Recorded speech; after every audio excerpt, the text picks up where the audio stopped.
वक्फ संशोधन बिल को लेकर जहां एक तरफ असदुद्दीन ओवैसी ने सबसे पहले विरोध जताया था, उसके बाद नीतीश कुमार की पार्टी के 21 विधायकों ने इस्तीफा देकर बिहार की राजनीति को हिला दिया और इस बिल के विरोध में असदुद्दीन ओवैसी ने सुप्रीम कोर्ट की शरण ले ली। तमाम मुस्लिम संगठन सड़कों पर विरोध प्रदर्शन करते भी दिखाई दिए।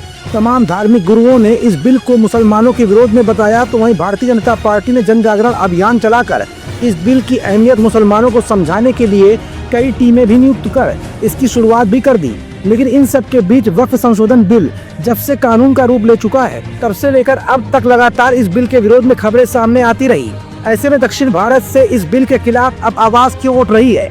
अखिलेश, मायावती अब तक इस बिल के बेहद खिलाफ थे।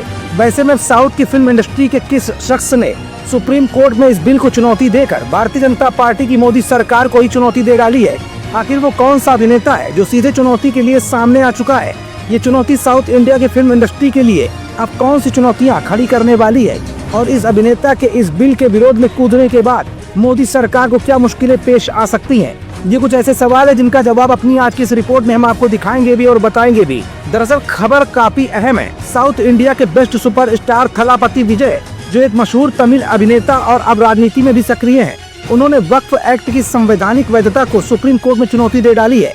इस कदम के पीछे उनका तर्क ये भी हो सकता है कि वक्फ अधिनियम निजी संपत्ति या धर्मनिरपेक्ष शासन के सिद्धांतों से टकराता है। विजय पहले भी इस अधिनियम को लेकर सार्वजनिक रूप से नाराजगी जाहिर कर चुके हैं। अगर सुप्रीम कोर्ट इस याचिका को सुनवाई के लिए स्वीकार करता है, तो इससे देश भर में वक्फ संपत्तियों पर चल रही बहस को और भी बल मिल सकता है।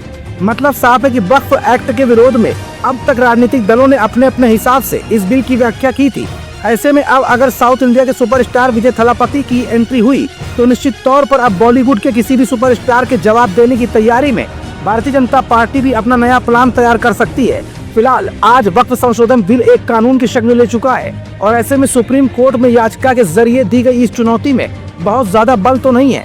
लेकिन अगर इस चुनौती को सुप्रीम कोर्ट ने स्वीकार कर लिया, तो निश्चित तौर पर कुछ हो या न हो, लेकिन मोदी सरकार की कुछ तो मुश्किलें बढ़ सकती हैं।